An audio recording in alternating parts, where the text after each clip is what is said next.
إن الحمد لله نحمده ونستعينه ونستغفره ونعوذ بالله من شرور أنفسنا ومن سيئات أعمالنا من يهده الله فلا مضل له ومن يضلل فلا هادي له وأشهد أن لا إله إلا الله وحده لا شريك له وأشهد أن محمدا عبده ورسوله يا أيها الذين آمنوا اتقوا الله حق تقاته ولا تموتن إلا وأنتم مسلمون يا أيها الناس اتقوا ربكم الذي خلقكم من نفس واحدة وخلق منها زوجها وبث منهما رجالا كثيرا ونساء واتقوا الله الذي تساءلون به والأرحام إن الله كان عليكم رقيبا يا أيها الذين آمنوا اتقوا الله وقولوا قولا سديدا يصلح لكم أعمالكم ويغفر لكم ذنوبكم ومن يطع الله ورسوله فقد فاز فوزا عظيما وإن خير الكلام كلام الله وخير الهدي هدي محمد صلى الله عليه وسلم وإن شر الأمور محدثاتها وكل محدثة بدعة وكل بدعة ضلالة وكل ضلالة في النار أما بعد. Donc aujourd'hui on commence notre deuxième cours au sujet de Jama'at Tabligh et au sujet des égarements qui sont présents dans cette Jama'a et dans cette secte. Donc au cours passé, on a commencé à lire les paroles du Cheikh Sultan al-Eid, on a lu aussi les paroles du Cheikh al-Urayni. Et aujourd'hui donc on va continuer avec le Cheikh Sultan al-Eid dans son livre qu'il a écrit sur Jama'at al-Tabligh. Mais en même temps, juste avant de commencer avec ça, il y a un livre qui est écrit au sujet de la signification de la ilaha illallah chez les Hizbiyin et chez Jama'at Tabligh. Il y a un talib ilm, un cheikh qui a écrit un livre qui s'appelle Abu Abdullah al-Masna'i al-Anasi. Il a écrit un livre qui s'appelle Al-Jahl al-Mubin bi ma'na la ilaha illallah 'inda at-Tabligh wal Hizbiyin. Ça veut dire la grande ignorance, l'ignorance évidente de la signification de la ilaha illallah pour les gens de Jama'at Tabligh, pour la secte de Jama'at Tabligh et pour les Hizbiyin. Les Hizbiyin, c'est les partis islamiques. Donc, il donne des explications sur les erreurs que ces groupes-là possèdent dans leur compréhension de la ilaha illallah. J'ai pensé qu'avant de commencer dans quoi que ce soit, donc si on parle de Jama'at Tabligh, de commencer par la base, de commencer par la ilaha illallah, c'est ce qui est le plus important, puisque c'est ce qui va faire en sorte qu'on va comprendre par la suite tout le reste de leurs égarements par la suite. S'ils ont un égarement ou s'ils ont des égarements dans la compréhension de la shahada et de la base de cette religion, eh bien c'est évident qu'ils ont des égarements dans le reste aussi. Donc c'est pour ça qu'on va commencer à parler de cet aspect-là, puis par la suite on commencera à critiquer d'autres aspects des égarements de cette jama'a et de cette secte. Donc le cheikh il commence en disant Jama'at al-Tabligh far'un 'an as-Soufiyya ولذا تقاربت أفكارهم وتلاءمت طباعهم واتفقت كثير من صفاتهم وأقوالهم ورحمة الله عز وجل على الألباني إذ سئل عنهم فقال صوفية عصرية لهذه الفرقة الضالة شطحات كثيرة ومن أعظمها هدمهم لمعنى لا إله إلا الله ومقتضاها وتفسيرهم لها تفسيرا باطلا يدل على ما عندهم من الجهل والبلاء والانحراف عن الحق والهوى عن الحق والهدى وقد وصفهم الشيخ عبيد الجابري بقوله قبورية ديوبندية خرافية شركية وذلك في رده على جابر الجزائري. Donc ici le cheikh il commence à expliquer que Jama'at al-Tabligh c'est une des branches parmi les branches du soufisme. Il découle du soufisme et donc c'est normal que leurs idées soient proches les unes des autres, qu'ils aient des idées qui sont très proches des idées des soufis. Et on voit que le soufisme est rentré dans leur tempérament et dans leur nature. étant donné qu'ils sont inspirés de ce mouvement-là et de cette tendance-là. Et il y a beaucoup de leurs caractéristiques, et beaucoup de leurs expressions et de leurs paroles, quand on les entend, on voit que ça découle directement des paroles et du tempérament et du comportement des soufis. Hein. Et c'est pour ça que parfois les gens ne comprennent pas réellement quand ils voient des salafis et qu'ils voient qu'il y a des salafis qui viennent leur parler, ou bien qu'ils entendent des cours donnés par des salafiyines qui ordonnent le bien, qui interdisent le mal. Eux, ils se disent, ah mais comment ça se fait, vous, les salafis, vous êtes durs, vous ordonnez le bien, vous interdisez le mal, vous n'avez pas de sagesse. Il y en a qui disent ça. Et ils ne comprennent pas. Hein, ils ne comprennent pas qu'est-ce que c'est la réalité de la sagesse non plus. Et ils s'imaginent que pour être sage et pour avoir de la sagesse, il faut agir comme les soufis.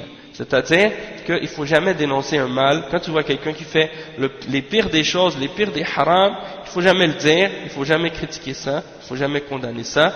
Si tu vois quelqu'un qui a des erreurs dans sa aqida ou dans sa façon de penser, dans sa façon de croire, il ne faut jamais le dire, il ne faut jamais le critiquer. Hein, il faut commencer par l'appeler à d'autres choses en premier pour, soi-disant, après lui ordonner le bien ou lui interdire le mal d'une autre façon indirecte, mais jamais lui clarifier les choses telles qu'elles sont directement. Et ça, c'est à cause de ces méthodologies qui sont propagées dans la Ummah actuellement. Les idées des soufis, par exemple, qui ne croient pas en l'interdiction du mal, et sans parler de la méthodologie des hizbiyin, qui eux, par soi-disant diplomatie, hein, et pour attirer des membres, ben ils vont cesser d'ordonner le bien et d'interdire le mal, soi-disant pour ne pas les faire fuir. Donc ça, c'est des exemples aussi de ces tendances-là. Et donc, ça, c'est pour nous faire comprendre que la méthode de ces gens-là est tellement propagée, tellement répandue, que quand on rencontre des musulmans qui suivent le Coran et la Sunna, qui ordonnent le bien et qui interdisent le mal, les gens trouvent ça étrange et ils disent comment ça se fait que vous êtes comme ça, comment ça se fait que ils trouvent qu'on est dur alors que c'est pas de la dureté, et ils pensent que c'est un manque de sagesse, alors qu'au contraire c'est exactement d'être sage, d'appliquer et de mettre la douceur là où il faut et de mettre la dureté là où il faut. Et c'est que c'est ça la réalité de la sagesse, et non pas de laisser tout passer puis de ne pas interdire le mal ou de ne pas critiquer lorsque quelqu'un fait une erreur. Donc, lorsqu'on a posé la question, le cheikh dit, lorsqu'on a posé la question à Cheikh Al-Albani, et ça c'est il y a très très très longtemps de cela, on a posé la question à Cheikh Al-Albani au sujet de cette secte au tout début, quand il est apparu, et Cheikh Al-Albani il a dit Soufiyatun Asriya, c'est-à-dire c'est une forme de soufisme contemporaine. D'accord? Après, bon, en fait, si quelqu'un connaît les égarements du soufisme et est au courant du danger des croyances d'égarement qui sont présentes dans le soufisme et des pratiques qui sont contraires à l'islam et contraires à la sunna à l'intérieur du soufisme, eh bien, on n'aura pas besoin de lui dire grand chose pour lui faire comprendre que les soufis que les tablirs ont des égarements dans leurs pratiques et dans leurs croyances, parce qu'il comprendra déjà que automatiquement qu'il y a un lien avec le soufisme. Déjà, c'est clair qu'il y a un danger là-dedans. Mais là, celui qui ne connaît pas le danger et l'égarement du soufisme, eh bien là, malheureusement, il ne comprendra pas. Et c'est pour ça que je conseille à ces personnes-là d'écouter les cours qu'on a donnés sur la réalité du soufisme, hein, qui sont présents on les a mis sur le site salafidemontréal.com. Ils peuvent aller dans les cours là-bas qu'on a mis et écouter le cours qui s'appelle la réalité du soufisme, et il va comprendre par la suite la réalité de ces gens-là et de leurs croyances et l'égarement qu'ils ont. Et puis vous allez également trouver dans ces cours-là, il y en a à peu près 15 cours, vous allez trouver la réponse à ceux qui prétendent qu'il y a un bon soufisme et qu'il y a un mauvais soufisme. Et vous allez comprendre que tout le soufisme est égarement. Hein? Sauf qu'il y a un soufisme extrémiste qui sort de l'islam, parce qu'il croit en des choses de kufr, qui croit en des choses qui sont contraires à l'islam, en wahdatul wujud, par exemple, que tout est Dieu et que Dieu est tout, et qu'on ne peut pas faire de distinction entre le créateur et la créature. Hein? Donc ça c'est la croyance beaucoup de soufis et beaucoup de turuq soufis aujourd'hui, qui enseignent ces croyances-là. dont la tariqa du fondateur de Jamaat Tabligh, Al-Jistiyya, eux ils croient en Wahdatul Wujud, les fondateurs de cette tariqa, et la tariqa du fondateur de ce groupe-là, ils croyaient en Wahdatul Wujud, et ça s'exprime même dans leur définition du témoignage de la ilaha illallah. Mais également, il y en a d'autres croyances comme Al-Hulul, ceux qui croient que Dieu peut rentrer en certaines personnes ou devient un avec certaines personnes, ou bien Al-Fana, ou d'autres idées que les soufis possèdent dans leurs explications de leurs croyances. Et également, s'ils n'ont pas des croyances hérétiques qui arrivent au niveau, comme par exemple de croire que leurs saints et leurs shuyukh et leurs awliya ont un contrôle de l'univers, et ils appellent les awliya, certains d'entre eux ils les appellent al-Ghawth ou bien al-Qutb, et ils croient que celui-là c'est lui qui contrôle le monde, ils les appellent les pôles, et quand il y a un malheur ou une détresse, ils s'adressent à eux et ils les appellent au secours pour qu'ils viennent les sauver, et ils croient que ce sont des êtres qui contrôlent le monde. Donc ils croient que également les awliya, les saints, ont une connaissance de l'invisible, et qu'ils savent tout, et qu'ils sont parfaits, qu'ils ne font pas de péché, et ils font des miracles à volonté. Ils croient que ce sont ils croient qu'on ne peut pas être un wali d'Allah, un allié d'Allah, excepté si on a rempli ces conditions-là, qu'on peut faire des miracles à volonté, qu'on peut contrôler le monde, qu'on peut connaître l'invisible, qu'est-ce qui est caché dans le cœur des hommes, on peut leur dire, on peut le savoir. Donc tout ça c'est des croyances chez les soufis, qui sont des croyances de kufr, qui font que quelqu'un sort de l'islam s'il croit en ces choses-là.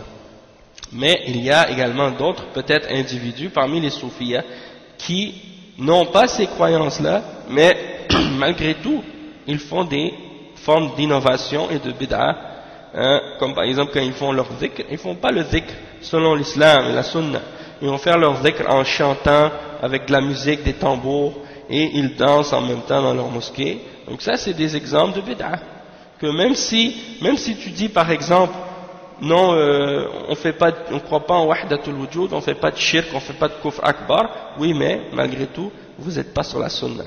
Parce que si vous étiez sur la sunna, vous auriez combattu et condamné toutes les innovations et toutes les bid'ah. Et pas juste un aspect ou une partie. Comme ceux qui s'assoient en rond, qui commencent à faire des dhikr en disant hou, hou, hou, hou, comme ça pendant des heures, et qui pensent que ça c'est du dhikr. Ça n'a rien à voir avec le dhikr. Et ceux qui font le dhikr, c'est ceux qui suivent l'exemple du prophète Mohammed sallallahu alayhi wa sallam, qui font le dhikr tel qu'il l'a enseigné lui, et pas tel que les soufis le font, puisque ça n'a rien à voir avec le dhikr. Bon, ayant dit ça, une fois qu'on a compris ça, vous allez voir que maintenant les soufis, les shuyukh soufis, ils prétendent que pour comprendre l'islam ou pour comprendre la religion, souvent ils se basent sur des rêves, et ils se basent sur des apparitions qu'ils ont. Par exemple, ils prétendent qu'ils voient le prophète Mohammed sallallahu alayhi wa sallam, ou ils prétendent qu'ils voient des apparitions du prophète sallallahu alayhi wa sallam dans un rêve qui vient leur dire des choses, comme s'ils sont des prophètes. Et il y en a même certains d'entre eux qui prétendent des choses pires que ça encore, qu'ils peuvent voler jusque dans Al-Lawh al-Mahfouz, dans les tables préservées, où Allah a écrit la destinée de l'univers et des hommes. Et bien ils vont jusqu'en haut, ils vont lire ce qui est écrit là-dedans, puis ils reviennent sur la terre.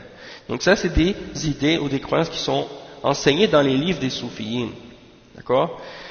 Et donc ils prennent leur religion de ces sources-là et non pas du Coran et de la Sunna. Donc pour eux, la référence, même s'ils prétendent ça, qu'ils suivent le Coran et la Sunna comme tout le monde, la réalité c'est que non, leurs shuyukh, ils croient que leurs shuyukh sont au-delà du Coran et de la Sunna, et une des manifestations de ça, c'est qu'ils peuvent inventer des adorations par eux-mêmes.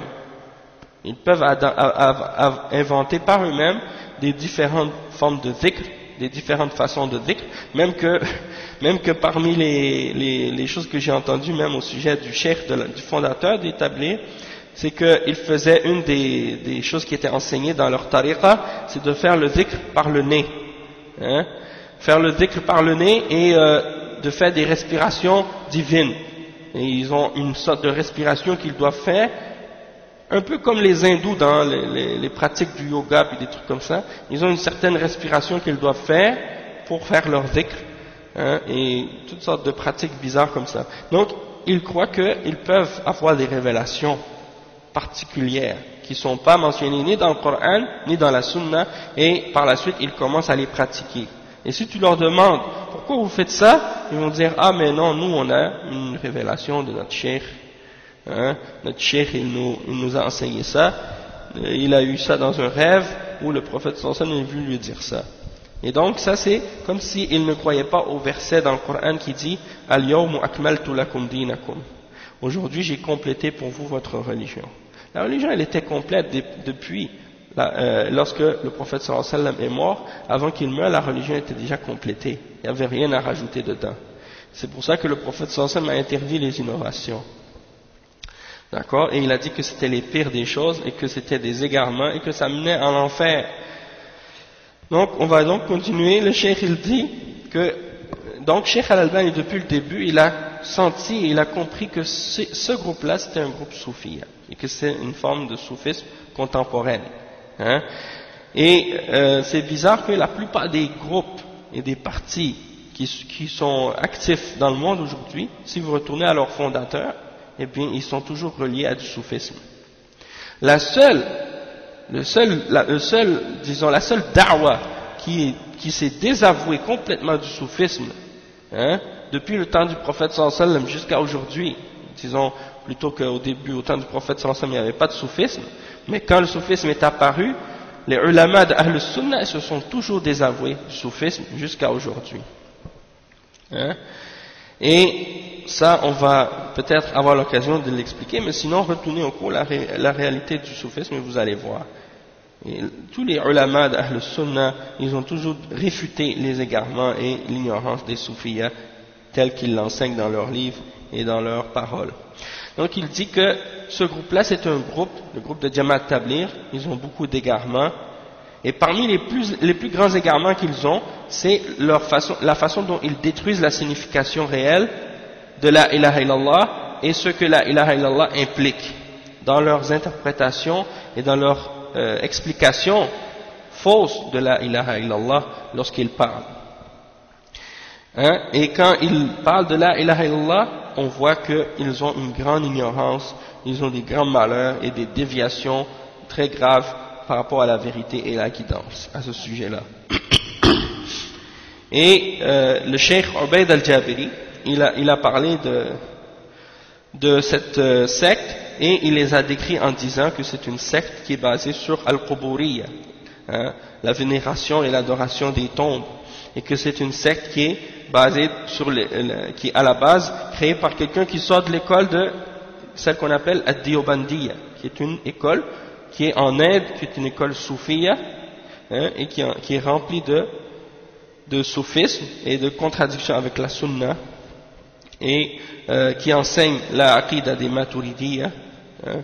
Tout ça c'est des choses qui sont enseignées par cette école-là. Et en passant, parmi ceux qui sortent de cette école qu'on appelle les Diyobandiyya, les écoles qu'ils appellent Dar al-Ulum dans différentes parties du monde, et bien de cette école-là vous trouvez les talibans qui sont de cette école, et vous trouvez également, hein, les talibans en Afghanistan sont des Diyobandis, et aussi les Jamaat Tabligh qui sont des Diyobandis. Puis il y a une autre catégorie de Diyobandis qui sont pas dans Tabligh, qui sont pas nécessairement avec les talibans, mais qui ont les mêmes manhaj, les mêmes aqida, qui propagent toutes sortes de croyances qui sont parfois contraires à l'islam en grande partie. Et en particulier, qui ont toutes sortes de pratiques aussi qui se réfèrent au shirk, comme le fait de faire des talismans ou des amulettes, et de porter ça comme protection, des différentes amulettes et des différents talismans et des choses comme ça qu'ils ont, et beaucoup d'autres choses aussi.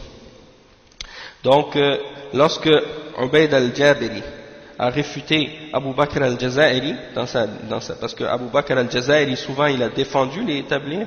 Alors Ubayd al-Jabiri, quand il l'a réfuté, il a mentionné à leur sujet, il a mentionné cette chose-là. Et voici, maintenant il dit le cheikh, وقالوا معنى لا إله إلا الله إخراج اليقين الفاسد على ذات الأشياء المحسوسة الملموسة المرئية وإدخال اليقين الصادق على ذات الله أنه لا خالق إلا الله ولا رازق إلا الله ولا محيي ولا مميت إلا الله.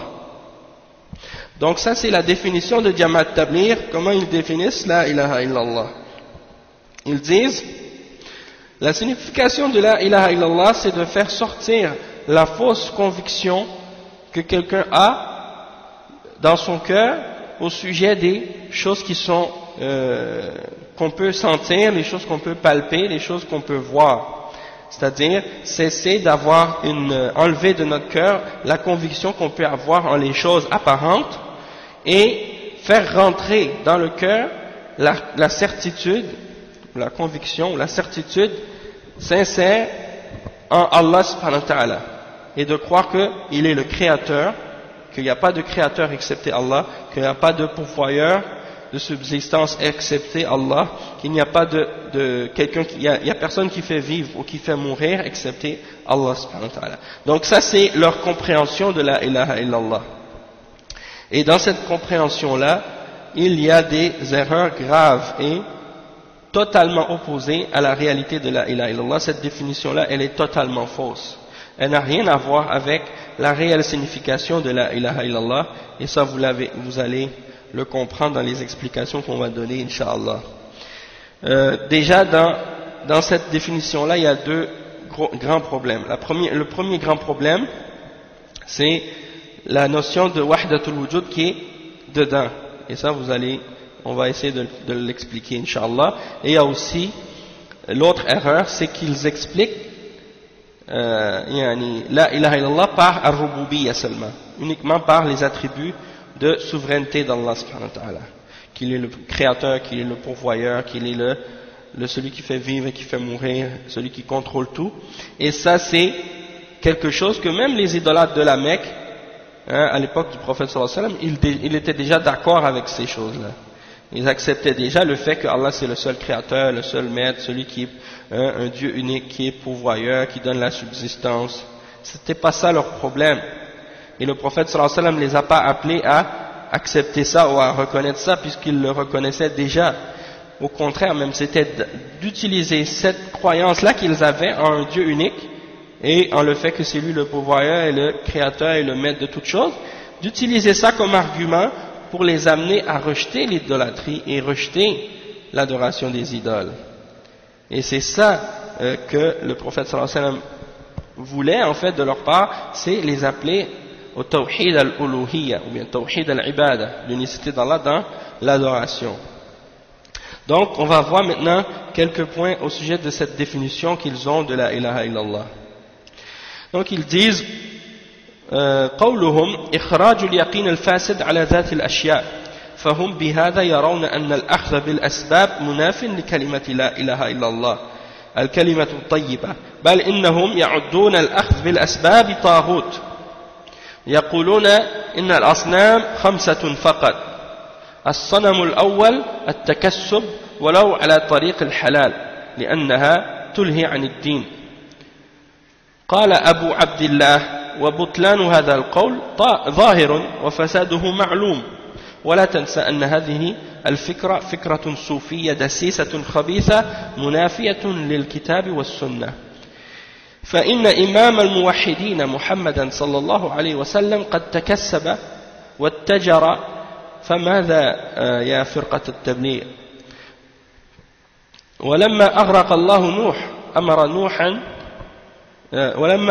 الله قوم نوح أمر نوحا عليه السلام بصنع السفينة وهذا سبب للنجاة من الغرق فماذا يا فرقة التبليغ وكان زكريا نجارا وداود يصنع الدروع فماذا هؤلاء موحدون يعني عند فرقة التبليغ إنهم يريدون أن يقولوا إن لنا مقامات لم يصل إلينا الأنبياء كما قالها شيخهم ابن عربي والحلاج وغيرهما من الصوفية الملاحدة الأول. Donc, premièrement,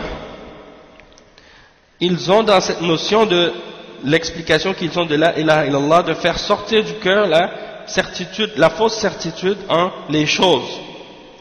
Et l'explication ou la réfutation de ça, c'est, ou le problème avec ça, c'est qu'ils ne croient pas en le fait de prendre les causes et les effets que Allah subhanahu wa ta'ala a créés dans cet univers. Donc ils nient la réalité des causes et des effets. Et c'est pour ça que lorsqu'ils expliquent parfois la ilaha illallah, comme on va l'expliquer plus tard, quand ils parlent de ça, ils disent que, par exemple, il ne faut pas croire que c'est le feu qui brûle. Il ne faut pas croire que c'est le couteau qui coupe. Hein? Il nie la réalité des causes et des effets que Allah subhanahu wa ta'ala a créés.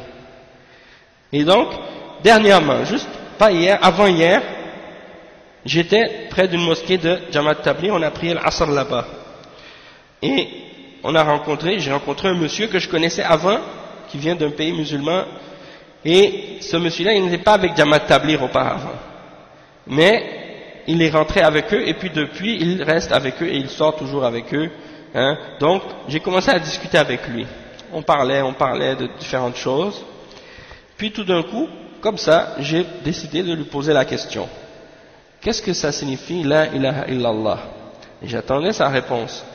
Il m'a dit, la ilaha illallah, c'est de nier tout. Et de savoir que c'est seulement Allah subhanahu wa ta'ala qui compte et qui existe. De nier tout, et de savoir que c'est Allah qui existe. Et après il a dit que c'est seulement Allah subhanahu wa ta'ala qui a le pouvoir. Et pour lui c'était ça la ilaha illallah. Maintenant quand tu regardes dans le Coran et dans la Sunna, est-ce que tu vois que le prophète Muhammad sallallahu alayhi wa sallam a dit aux gens, vous devez croire que vous devez croire qu'il faut nier tout ce qui existe, excepté Allah? Est-ce que le prophète sallallahu alayhi wa sallam a dit ça? Allah subhanahu wa ta'ala, le prophète sallallahu alayhi wa sallam nous a pas ordonné de nier tout ce qui existe. Hein? Et eux, ils veulent dire par là qu'il faut nier la réalité des causes et des effets. Le fait que Allah subhanahu wa ta'ala, il a créé le feu et il a donné au feu le pouvoir de brûler. Il ne faut pas nier que le feu a ce pouvoir-là. Eux, ils veulent nier complètement que le feu a un pouvoir de brûler.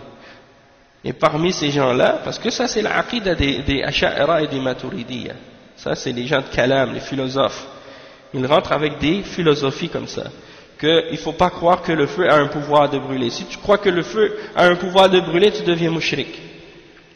Si tu crois que le couteau a un pouvoir de couper, tu deviens mushrik. Hein?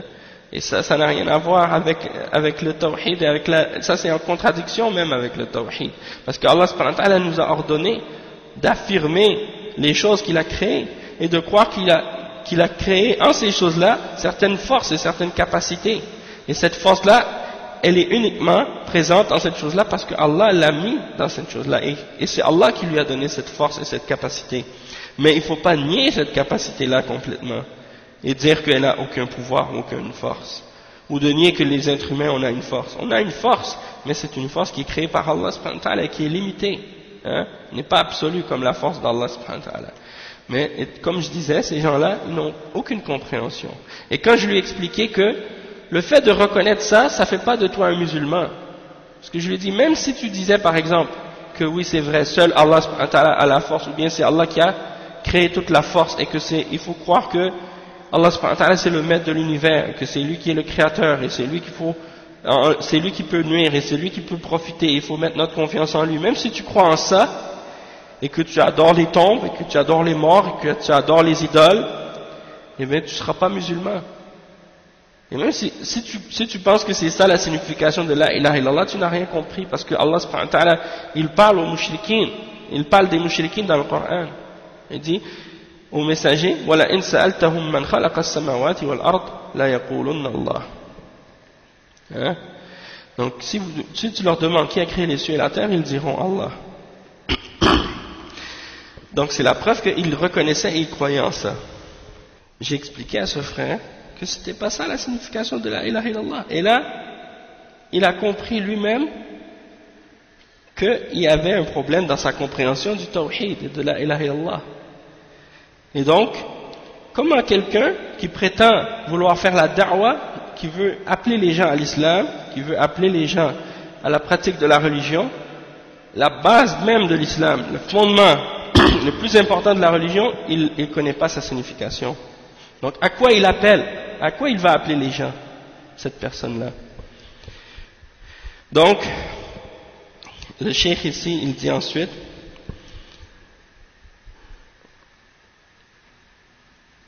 donc il croit que le fait de prendre les moyens nécessaires pour faire quelque chose, de croire aux causes et aux effets, ça c'est quelque chose qui est contraire à la ilaha illallah, qui est la bonne parole.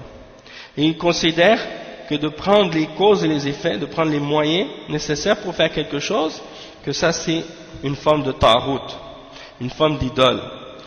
Et pour eux, les idoles sont de 5 seulement, et parmi ces 5-là, la première c'est le fait de chercher un moyen, ou chercher un moyen de subsistance, c'est-à-dire de travailler pour gagner sa vie. Pour eux, ça, c'est une idole, même si c'est fait de façon halal, parce que selon eux, ça distrait de la religion.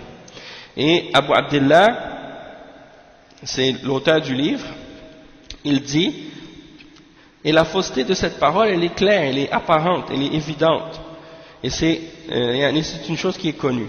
Mais ça, il ne faut pas oublier que c'est une idée soufie, une idée qui vient du soufisme, que de travailler, c'est quelque chose qui est contraire à la religion et que ça distrait de l'adoration. Et donc ça, c'est une idée fausse, complètement fausse par rapport au soufisme, qui est en contradiction avec le Coran et la Sunna. L'imam des monothéistes, c'est-à-dire de ceux qui étaient sur le tawhid, c'est le prophète Mohammed sallallahu alayhi wa sallam, lui-même, il a travaillé. Il faisait du commerce. Hein? Et Nuh, alayhi salam, lorsque Allah subhanahu wa ta'ala a noyé son peuple, hein, lorsqu'il a fait faire le déluge, eh bien, il a ordonné à Nuh, alayhi salam, de faire le bateau, de faire l'arche pour se sauver de la noyade. Donc, il a pris un moyen pour se sauver. Hein? Il n'a pas dit je vais rester comme ça, puis Allah va me sauver. Il a fait ce que Allah lui a ordonné, de prendre les moyens nécessaires pour être sauvé. Puis, Zacharia était un charpentier, quelqu'un qui travaillait le bois. Hein?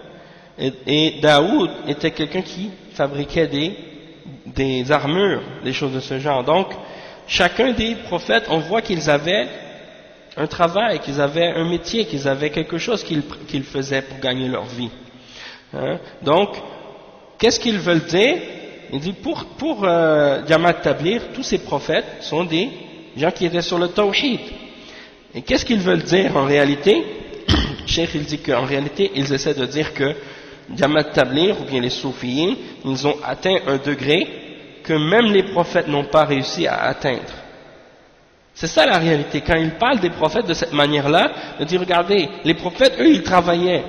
Hein, ils faisaient du commerce, ils prenaient les causes et les effets. Nous, on a dépassé ce niveau-là et on est plus haut encore, on n'a même plus besoin de prendre les causes et effets, hein, et on s'en remet directement à Allah, entièrement soi-disant, selon ce qu'ils disent, et en plus de ça, on n'a même pas besoin de travailler, on se consacre uniquement à l'adoration. Donc ça, c'est une des idées qui est enseignée par les têtes du soufisme parmi les shuyukh qui sont les plus respectés parmi les soufis. C'est Ibn Arabi, celui qui est le cheikh des soufis, il l'appelle Cheikh al-Akbar, et Al-Hallaj, qui a été exécuté lui aussi à cause de ses idées hérétiques, parce qu'il disait que Allah était en lui et qu'il était un avec Allah subhanahu wa ta'ala, ou des choses de ce genre, qui sont des paroles de kufr. Et sont les premiers hérétiques parmi les soufis, les plus connus pour leur hérésie et pour leur déviation et leur kufr et leur égarement.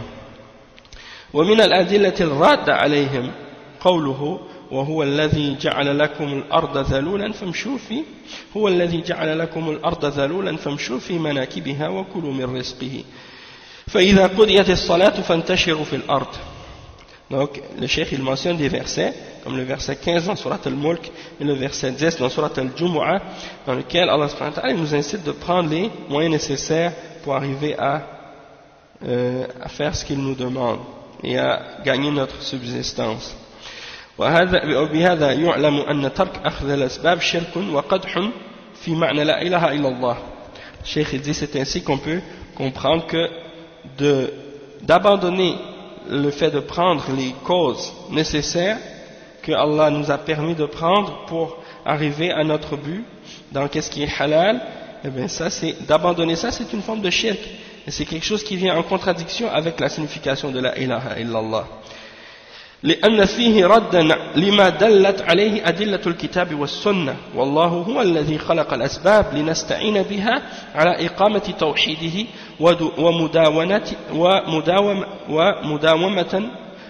ومداومة عبادته.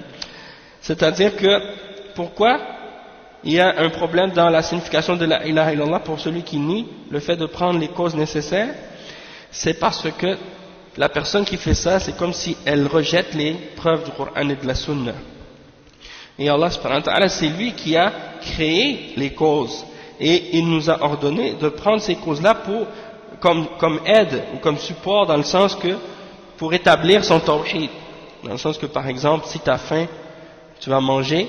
Et si ton intention, tu manges dans le but d'avoir de la force pour pouvoir continuer à adorer Allah subhanahu wa ta'ala, ça c'est une cause que Allah subhanahu wa ta'ala a créée qui va t'aider à établir le tawhid. Ça c'est un exemple.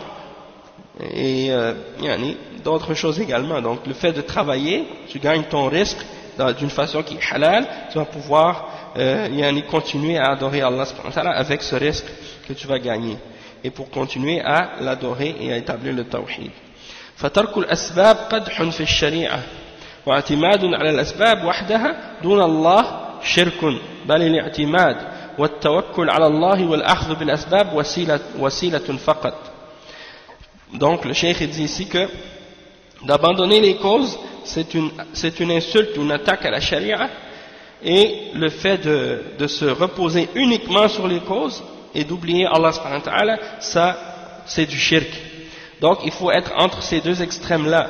Il faut ne pas nier les causes et les effets qu'Allah subhanahu wa ta'ala a créés, comprendre ça, et en même temps il ne faut pas non plus se reposer uniquement sur les causes et les effets, mais s'en remettre à Allah une fois qu'on a pris les moyens nécessaires qui sont permis pour nous, et bien de s'en remettre à Allah subhanahu wa ta'ala, de mettre notre confiance et de se reposer sur Allah subhanahu wa ta'ala, et de savoir que le fait de prendre les moyens nécessaires pour arriver à notre objectif, c'est seulement un moyen. Et c'est pas ça qui nous garantit le succès et le résultat. Ensuite, comme deuxième point, c'est-à-dire de faire rentrer la certitude véridique et sincère à propos de Allah subhanahu wa ta'ala, en l'être d'Allah subhanahu wa ta'ala, en Allah lui-même. Faire rentrer la certitude véridique en Allah subhanahu wa ta'ala. C'est-à-dire, le cheikh dit وهذا الكلام يلزم منه وحدة الوجود ومعناه الحلول والاتحاد وهو أن الله حل في كل شيء من المخلوق من حجر من شجر من إنسان من جن. ويشهد لهذا ما قاله عبد الوهاب الشعراني أحد زعمائهم وأقره بعضهم بقول قال وليعلم أن السر في تجاوز العبد عن حده هو أن الله خلقه على صورته. ومن المعلوم أن الله يوصف بصفات الجلالية مثل الكبرياء والحياة والعزة والجلال فسرت هذه الأوصاف في صورته. قال إن الله سبحانه وتعالى هو منبع الجمال كله حقيقة ولا جمال في الدنيا حقيقة إلا جماله. أم الأمراض وتبليغ النصاب. قلت وهذا هي أساس عقيدة وحدة الوجود التي اكتسبها التبليغ من زعيم الصوفية الأول الحلاج وكذا ابن عربي. وهذا هو تسريح زكريا أحد مشايخهم حيث قال إن عقيدة وحدة الوجود بداية التصوف. Donc il explique ici que dans cette croyance, dans cette expression-là, de faire rentrer la certitude véridique en Allah subhanahu wa ta'ala, ça c'est la croyance en l'unicité de l'existence. C'est-à-dire que Allah subhanahu wa ta'ala, il est en tout et il est partout. Et que Allah subhanahu wa ta'ala, il est dans les arbres, dans les pierres, dans les roches, dans l'être humain, dans les djinns et dans tout ce qui existe. Et qu'on ne peut pas distinguer entre la création et le créateur et la créature. Ça c'est un des enseignements qui est enseigné par les soufiyins. Et il cite différentes personnes qui ont parlé, qui ont dit des choses de ce genre, et puis il mentionne ensuite les paroles de Mohammed Zakaria, un de leurs shuyukh qui s'appelle Zakaria, qui a dit que la aqidah de Wahdatul Wujud c'est le début du soufisme. Donc ça indique, ça c'est mentionné dans Shama'im Imdadiyya. Donc ça c'était à la page 70 de ce livre-là, il mentionne ça. ولا يخفى على عاقل أن هذا القول وحدة الوجود كفر بواح مناف لقوله تعالى ليس كمثله شيء. Donc cette parole en wahdatul wujud, elle est complètement en opposition avec l'islam, c'est une forme de kufr clair. Et les ulama ont déclaré que cette parole-là c'est une parole de kufr. Et Allah subhanahu wa ta'ala dit il n'y a rien qui lui ressemble, il n'y a rien qui est comme semblable à lui. Ça c'est dans le verset 11 dans Surat Shura. Et qu'il est au-delà de son trône et qu'il est séparé de sa création, et qu'il ne se mélange pas avec sa création. Et donc ça c'est des choses qui réfutent clairement que c'est ce que ces gens-là prétendent. وقولهم أنه لا خالق إلا الله هم بهذا لا يزيدون على ما كان عليه المشركون قبل الإسلام كما تقدم لك.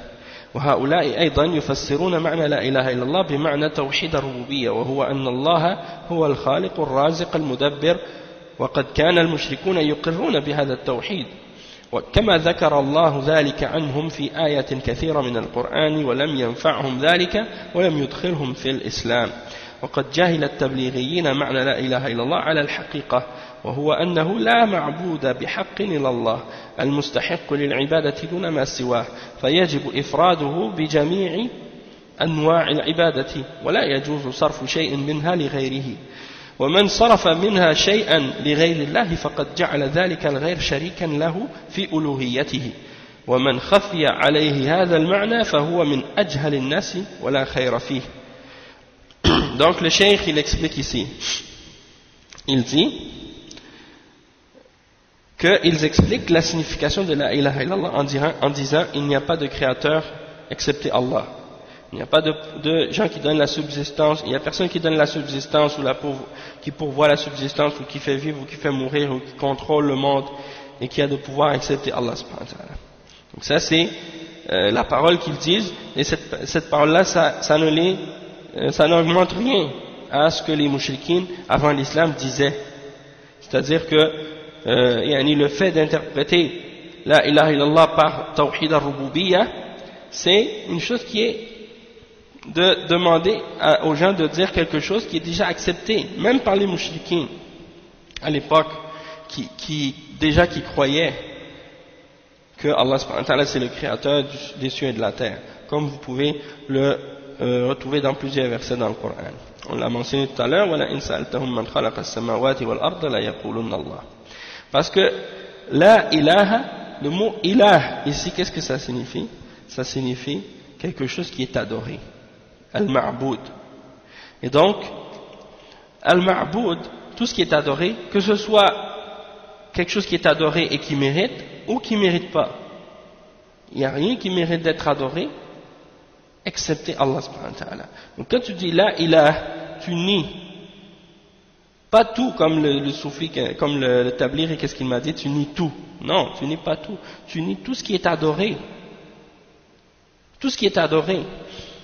Donc ça veut dire que tout ce qui est adoré par les êtres humains, que ce soit vrai ou faux, tu le nies, excepté Allah subhanahu wa ta'ala. C'est ça que ça veut dire. Donc, si les gens adorent une tombe, ou adorent un saint, ou adorent un arbre, ou adorent une pierre, ou adorent une image, ou adorent un homme, ou adorent un djinn, ou adorent une statue, ou n'importe quoi, le soleil, ou la lune, hein, ou un porte-bonheur, ou n'importe quoi. Si quelqu'un adore quoi que ce soit, tu le nies. Tout ça c'est nié.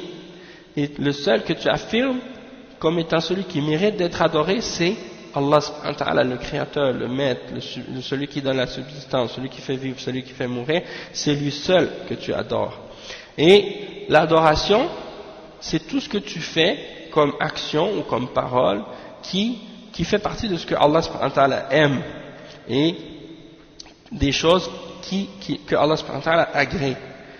Et donc, si tu offres une de ces adorations-là à quelque chose autre qu'à Allah subhanahu wa ta'ala lui seul, alors dans ce cas-là, tu es rentré dans le shirk, tu as associé avec Allah subhanahu wa ta'ala ce que Allah subhanahu wa ta'ala ce qui ne mérite pas d'être adoré. Tu as associé avec Allah quelque chose dans l'adoration, tu as commis le shirk. Et ça, même si tu as cru que c'est Allah le créateur, que c'est Allah le maître, que c'est Allah le pourvoyeur, que c'est Allah celui qui fait vivre et qui fait mourir, si tu crois en ça, mais que tu adores d'autres avec Allah, tu es un mushrik. Même si tu dis que Dieu est unique, même si tu dis que Allah est unique, même si tu dis que, même si tu dis que par exemple Allah c'est le créateur et le seul maître, même si tu dis que c'est lui qui fait vivre et qui fait mourir, si tu crois en ça et que tu adores d'autres avec Allah, tu te contredis toi-même. Parce que tu es en train de dire que c'est Allah le seul maître, le seul pourvoyeur, le seul créateur, puis après tu passes par quelqu'un pour adorer Allah subhanahu wa ta'ala. Alors que lui, Allah subhanahu wa ta'ala, il t'ordonne de l'adorer directement et de l'adorer lui seul. Et c'était ça le shirk des mushrikines à l'époque du prophète sallallahu alayhi wa sallam. Il prenait ces idoles comme des intercesseurs et comme des intermédiaires entre eux et Allah subhanahu wa ta'ala. Hein? Comme Allah subhanahu wa ta'ala il dit وَيَعْبُدُونَ مِن دُونِ اللَّهِ مَا لَا يَضُرُّهُمْ وَلَا يَنْفَعُهُمْ وَيَقُولُونَ هَؤُلَاءِ شُفَعَاؤُنَا عِنْدَ اللَّهِ. Les idolâtres à la Mecque, à l'époque du prophète sallallahu alayhi wa sallam, Allah subhanahu wa ta'ala il dit dans le Coran à leur sujet, et si ils adorent en dehors d'Allah ce qui peut ni leur nuire ni leur profiter, et ils disent ceux-là sont nos intercesseurs, nos intermédiaires auprès d'Allah. Donc ça c'était leur argument. Comme Allah subhanahu wa ta'ala dit dans Surat Az-Zumar au début, il dit ما نعبدهم والذين اتخذوا من دونه أولياء ما نعبدهم إلا ليقربونا إلى الله زلفى. Donc ceux qui prennent des associés avec Allah subhanahu wa ta'ala, des alliés en dehors d'Allah subhanahu wa ta'ala, ils disent on les adore uniquement pour qu'ils puissent nous rapprocher plus d'Allah. Donc ils savent que ces êtres-là ne sont pas des créateurs, ne sont pas des maîtres, ne sont pas des pourvoyeurs. Ils savent que les idoles n'ont rien créé dans les cieux ni sur la terre. Ils savent qu'ils n'ont aucun contrôle. Ils savent que si tu prends un marteau puis que tu frappes l'idole va être cassée et qu'elle ne peut rien faire pour se protéger ou pour se refaire elle-même. Ils savent tout ça. Mais ils les prennent comme des intermédiaires et comme des intercesseurs, comme des objets vers lesquels ils prennent comme des points de référence ou des points de repère pour adresser leur adoration à Allah subhanahu wa ta'ala. Hein? C'est comme il y en a des hindous aussi qui disent on sait que cette statue-là c'est pas Dieu, que c'est pas elle qui a créé quoi que ce soit, sauf qu'on l'utilise comme un point pour se concentrer dans notre adoration. Parce qu'étant donné qu'on ne peut pas voir Dieu, donc on fait cette statue-là et ça nous aide à nous concentrer, on utilise cette statue comme un point juste pour nous concentrer dans notre adoration. Hein? Pour passer par cette statue-là pour adorer Dieu. Pourquoi? Parce qu'ils croient que Allah est partout et dans toutes choses. Eh bien, parmi les gens de Tabligh, vous allez voir qu'il y en a parmi eux qui partent dans le monde entier pour soi-disant appeler à l'islam. Ils vont trouver des gens qui font le shirk, qui adorent des tombes, et même dans leur pays en Inde, c'est rempli de tombes qui sont surélevées et avec des saints dedans que les gens vont visiter et que les gens vont adorer en dehors d'Allah subhanahu wa ta'ala. Hein, au Pakistan, au Bangladesh, en Inde, partout dans ces pays-là, et dans les autres pays arabes aussi, où les tablighs sont présents, et tu les vois pas dire aucun mot au sujet de ce que ces gens-là font, et ils vont même pas aller expliquer à ces gens-là la réalité de l'islam et du tawhid. Pourquoi? Parce qu'ils l'ignorent, eux-mêmes ils connaissent pas cette signification, ils n'ont pas compris la réelle signification du tawhid de la ilaha illallah, alors ils peuvent pas enseigner à ces gens-là d'arrêter d'adorer ça. Ils pensent que c'est secondaire pour eux. puisque pour eux c'est pas ça le shirk.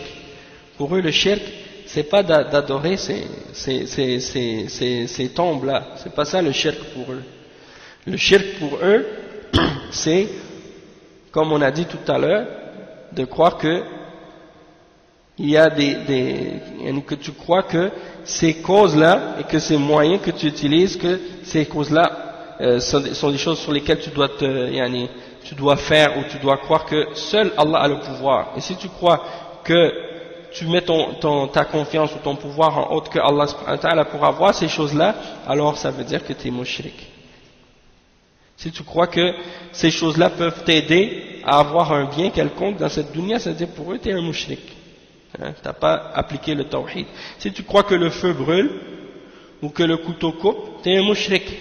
Parce que tu n'as pas enlevé de ton cœur l'idée que c'est Allah seul qui existe, que c'est lui seul qui a le pouvoir, etc. C'est ça qu'ils ont compris eux par le tawhid, de nier les causes et les effets. Et que même si tu adores des idoles ou des statues ou que tu pries des morts, mais que tu dis c'est Allah subhanahu wa ta'ala qui est le seul maître créateur, ça y est, pour eux t'es sur le tawhid, même si tu adores d'autres avec Allah subhanahu wa ta'ala. Et le cheikh, il mentionne les paroles de Cheikh Salih al-Fawzan à ce sujet-là. Il dit أما تفسيرها بأنه لا خالق هذا تفسير باطل ليس قاصرا فقط لأن لا إله إلا الله لم يأتي لتقرير أنه لا خالق إلا الله وهذا يقر به المشركون فلو كان معناها لا خالق إلا الله لصار المشركون موحدون قال الله تعالى ولئن سألتهم من خلقهم ليقولن الله. Le cheikh il dit d'expliquer le tawhid et de dire que ça veut dire qu'il n'y a de créateur que Allah, ou il n'y a pas de créateur excepté Allah, ça c'est une explication qui est fausse. Elle n'est pas seulement incomplète, c'est une explication qui est totalement fausse. Parce que la parole de la ilaha illallah, ça veut pas dire qu'il n'y a de créateur que Allah. Ça veut pas dire ça du tout. En fait, le prophète Mohammed sallallahu alayhi wa sallam, contrairement à ce que s'imaginent les gens de Tabligh et les autres gens de Bid'a, le prophète Mohammed sallallahu alayhi wa sallam n'est pas venu dire aux gens de la Mecque, aux gens de Médine, les mouchriquines, il n'est pas venu leur dire il faut croire que Allah existe, ou il faut croire qu'Allah c'est le maître et le créateur. Comme on a dit tout à l'heure, ils croyaient déjà en ça, ils acceptaient déjà ça, c'était déjà compris. C'était pas ça le problème. Le problème c'est qu'ils adoraient d'autres avec Allah, comme on a dit tout à l'heure. Et ça, c'est quelque chose, c'est tellement simple en apparence à comprendre, et pourtant ces gens-là refusent de l'accepter, ils refusent de comprendre. Hein? Après, il mentionne les paroles de Saif al-Rahman, hafizahullah. Il dit وَمَعْلُومٌ عِلْمًا وَاقِعِيًّا أن توحيد الربوبية لا يتأتى ولا يقبل إلا مع توحيد الألوهية حيث إن توحيد الألوهية غاية التخليق وعين الإيمان والتصديق لجميع أنواع التوحيد. أركان الإيمان شامل للإسلام للإسلام كله والعبادات كلها وذلك واضح في كلمة لا إله إلا الله بالنفي والإثبات المفيد لمعنى الحصر التام وذلك واضح في الآية وما خلقت الجن والإنس إلا ليعبدون. Allah subhanahu wa ta'ala, il nous ordonne de dire la ilaha illallah et de témoigner de son unicité. Et dans le témoignage de la ilaha illallah, il y a deux parties, la négation et l'affirmation. La négation de tout ce qui est adoré, excepté, et là tu affirmes que c'est seulement Allah qui mérite d'être adoré. Donc il y a la négation et il y a l'affirmation. Et un ne va pas sans l'autre. D'accord? Donc, quand tu vois que ces gens-là, ils disent la ilaha illallah et ils expliquent ça par d'autres choses que la signification de la ilaha illallah, ça c'est la preuve de leur ignorance et de leur égarement. قال الشيخ ابن عثيمين رحمه الله تفسير جماعة التبليغ ليس بصحيح لأن تفسيرها على هذا الوجه لا يتحقق به إلا توحيد الربوبية فقط ومعلوم أن توحيد الربوبية وحده لا يدخل الإنسان في الإسلام ولو كان يدخله في الإسلام ويعصم دمه وماله لكان المشركون الذين بعث فيهم النبي صلى الله عليه وسلم مسلمون لا تحل دماؤهم لأنهم يؤمنون إيمانا كاملا ويقرون إقرارا كاملا بأن الله سبحانه وحده هو الخالق الرازق المدبر للأمور ومع ذلك فإنهم لم يدخلوا في الإسلام بل استباح النبي صلى الله عليه وسلم دماءهم وأموالهم وسبى ذراريهم ونساءهم وورث أرضهم ومعنى كلمة التوحيد الصحيح أنه لا معبود بحق إلا الله وأن جميع المعبودات من دون الله معبودات باطلة كما قال تعالى ذلك بأن الله هو الحق وأن ما يدعون من دونه الباطل وأن الله هو العلي الكبير ولم يفهم المسلمون بهذه الكلمة العظيمة سوى هذا المعنى. Le Cheikh il dit ici que la signification de Jamaat, comment ils ont expliqué la ilaha illallah, Jamaat Tabligh, ils ont expliqué ça d'une façon qui n'est pas correcte. Parce que l'explication de cette façon-là, elle ne fait que réaliser la compréhension du tawhid dans la souveraineté d'Allah seulement. Et c'est connu que le tawhid de la souveraineté, le tawhid al-rububiyyah, à lui seul ne fait pas entrer une personne en islam. C'est pour ça que lorsque vous voyez des gens qui traduisent le tawhid et qui disent il n'est de Dieu que Dieu, ou il n'est de créateur que Dieu, ou des choses comme ça, si quelqu'un rentre dans l'islam et tu lui expliques le shahad en lui disant que ça veut dire ça, alors tu ne lui as pas expliqué l'islam encore, et il n'est pas encore rentré dans l'islam tant qu'il n'a pas compris que d'être musulman et de dire la ilaha illallah, ça veut dire que rien ne mérite d'être adoré excepté Allah subhanahu wa ta'ala. C'est ça la vraie signification du tawhid et de la ilaha illallah, et non pas d'accepter ou de croire qu'il n'y a de créateur que Allah. Ça, même les juifs et les chrétiens et les mouchriquins, ils le disent. Et c'est pour ça que le Cheikh Ibn Uthaymin, il dit ici, si le fait de croire en Ar-Rububiyyah, ça suffisait, alors le prophète sallallahu alayhi wa sallam n'aurait pas invité les mouchriquins à devenir musulmans, puisqu'ils auraient déjà appliqué cet aspect-là. Ils reconnaissaient déjà cet aspect-là. Et leur sang et leurs biens n'auraient pas été permis. Il n'aurait pas été permis non plus de les combattre, puisqu'ils auraient eu une foi qui était complète, parce qu'ils ont déjà confirmé et accepté que Allah seul, c'est lui le créateur, le pourvoyeur, celui qui contrôle tout. Donc, le fait que le prophète sallallahu alayhi wa sallam ne les a pas considérés comme étant des musulmans, il n'a pas accepté leur témoignage du fait qu'ils croyaient en l'existence de Dieu et qu'ils croyaient que Dieu était le créateur et qu'il était unique et qu'il était le seul maître, le fait qu'il n'a pas accepté ça et qu'il les a combattus et qu'il a rendu licite leur sang et leurs biens et qu'il a pris leurs enfants et leurs femmes en esclavage et qu'il a hérité de leur terre, ça c'est la preuve que cet aspect de Ar-Rububiyyah n'est pas suffisante pour considérer que quelqu'un est un musulman. Et donc il dit le cheikh que la vraie signification de la ilaha illallah, c'est de dire que rien ne mérite d'être adoré excepté Allah subhanahu wa ta'ala, et que tout ce qui est adoré par les hommes en dehors d'Allah subhanahu wa ta'ala sont des fausses divinités. Tout ce qui est adoré par les hommes en dehors d'Allah subhanahu wa ta'ala sont des fausses divinités. Peu importe ce que ça peut être, même si c'est un prophète, même si c'est un ange, même si c'est un djinn, même si c'est un arbre ou une roche ou une pierre. Et donc c'est pour ça que quand tu retrouves dans les livres d'établir des demandes d'aide au prophète sallallahu alayhi wa sallam, ou des prières dirigées au prophète sallallahu alayhi wa sallam, dans lesquelles il lui demande, alors qu'il est mort enterré dans sa tombe, qu'il demande au prophète sallallahu alayhi wa sallam d'intercéder pour eux, ça c'est des invocations qu'ils font au prophète sallallahu alayhi wa sallam, qui sont des formes d'adoration et qui sont des formes de shirk majeur. Ça veut dire qu'ils ont pris le prophète sallallahu alayhi wa sallam comme un objet d'adoration, comme une divinité. Et ça veut dire qu'ils n'ont pas compris la réalité de la ilaha illallah. Et les soufis qui lisent ces livres-là, et qui voient les Jamaat Tabligh, qui voient leur livre Tabligh Nisab, ou bien Fada'il A'mal, comme ils ont changé le nom de Tabligh Nisab, ils l'ont appelé Fada'il A'mal, alors que c'est le même livre. C'est juste le titre qui est différent. Et ça c'est pour dire que dans ce livre-là, il y a des formes de shirk dedans et de kufr, et ces gens-là, ils continuent à l'utiliser comme référence dans leur da'wah soi-disant.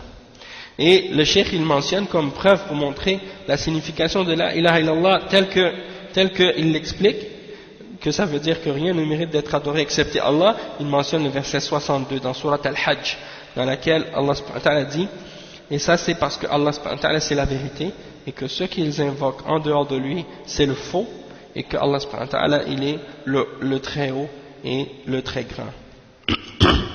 Donc il dit le cheikh, il dit, quand on regarde cette explication de la ilaha illallah, on voit que les musulmans, les premiers musulmans, jusqu'à nos jours, parmi les ulama qui ont suivi la voie des premiers musulmans, qui ont suivi la voie des salaf salih, ils n'ont jamais compris autre chose que ça en disant la ilaha illallah. ولهذا قال عنهم إنهم أي المشركون إنهم إذا قيل لهم لا إله إلا الله يستكبرون ويقولون أئنا لتاركوا آلهتنا لشاعر مجنون إنا لتاركوا آلهتنا لشاعر مجنون. Qu'est-ce que ça veut dire? Le cheikh il dit, c'est pour ça que Allah subhanahu wa ta'ala il dit au sujet des mushrikines que lorsqu'on leur disait la ilaha illallah, ils s'enflaient d'orgueil et ils disaient, est-ce qu'on va abandonner nos idoles pour un poète fou? Donc ça c'est dans les versets 35 et 36 dans Surat As-Saffat. فتبين بهذا أن المشركين أفهموا لمعنى كلمة لا إله إلا الله من هذا الذي جعل معناها مجرد اليقين والإيمان بأن الله تعالى هو الخالق الرازق. Donc le cheikh il dit, on peut donc comprendre ici que les mushrikines avaient une meilleure compréhension de la signification de la ilaha illallah que celui qui dit que c'est uniquement d'avoir la certitude ou la foi que Allah est le créateur et le pourvoyeur. Hein? Donc ça c'est pour dire que les mushrikines, quand on leur disait la ilaha illallah, ils s'enflaient d'orgueil. Et qu'est-ce qu'ils disaient? Est-ce qu'on va abandonner nos idoles pour un poète fou? Ils ont compris que la ilaha illallah implique d'abandonner les idoles. Ils ont compris ça.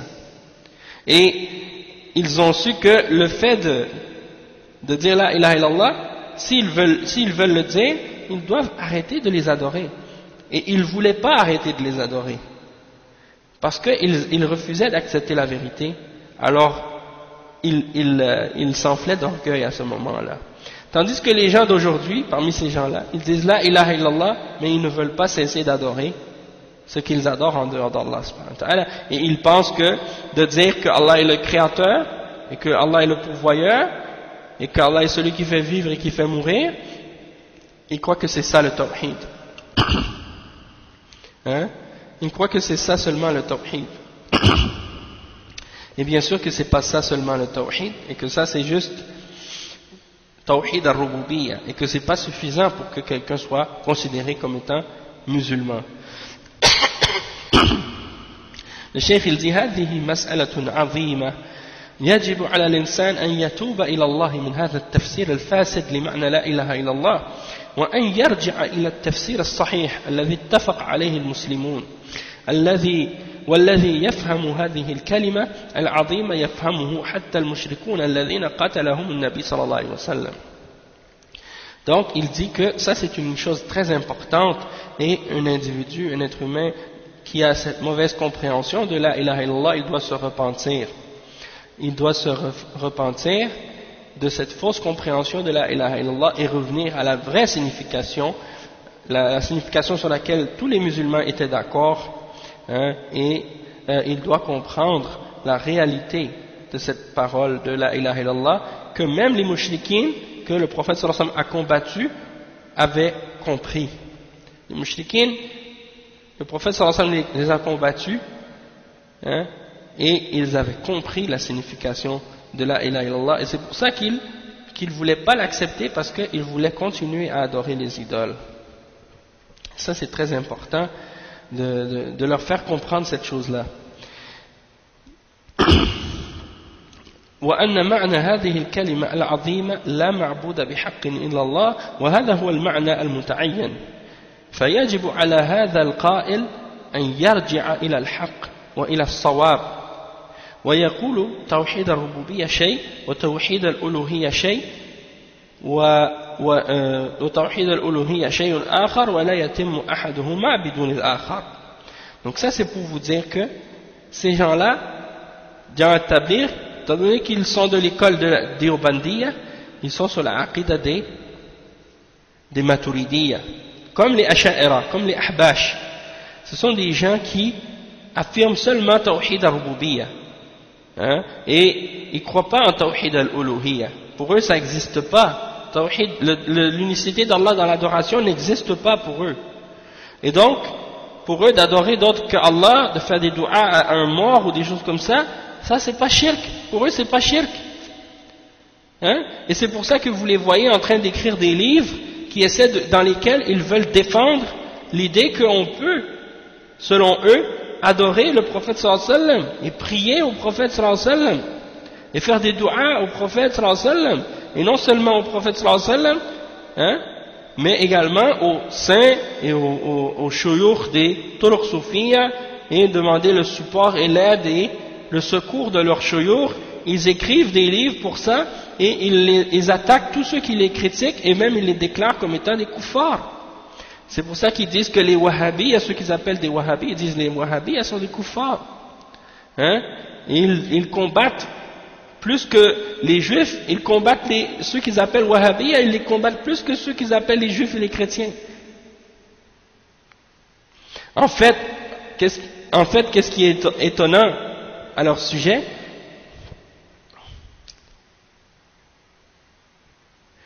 Qu'est-ce qui est étonnant à leur sujet, c'est que quand ils parlent des juifs et des chrétiens, ils disent ce sont nos frères. Puis quand ils parlent des wahhabiyya, hein, ceux qu'ils appellent des wahhabiyya en parlant des salafis, ils les traitent comme si c'était les pires ennemis de l'islam. Hein, alors que ce sont eux qui appellent au tawhid et à l'islam et à la sunna. Hein, ils nous prennent comme des ennemis au lieu de prendre les ennemis de l'islam comme des ennemis. Et donc, les Maturidiyya sont des gens de kalam, des gens qui utilisent la philosophie et ilm al-kalam. Et la même chose pour les Asha'ira. Ils affirment pas tawhid al-uluhiyya, le tawhid dans l'adoration. Et tawhid al-asma wa sifat, pour eux ça consiste à quoi? Ça consiste à nier les attributs d'Allah subhanahu wa ta'ala et à nier leur réalité, à déformer la réalité de ces attributs-là, de ne pas affirmer. Donc demandez à Jamaat Tabligh, qu'est-ce que ça veut dire? Quand vous voyez des gens de Jamaat Tabligh, demandez-leur, qu'est-ce que ça veut dire la ilaha illallah? Ils ne savent pas. Et ils vont vous donner une définition autre. Et si vous leur demandez, où est Allah? Hein? Ils ne vont pas savoir vous répondre. Hein? Parce qu'ils ne connaissent pas le tawhid. Et donc la première chose que quelqu'un doit connaître s'il veut faire la da'wah, c'est le tawhid. S'il ne connaît pas le tawhid, comment il va faire la da'wah? Il va appeler à quoi? Hein?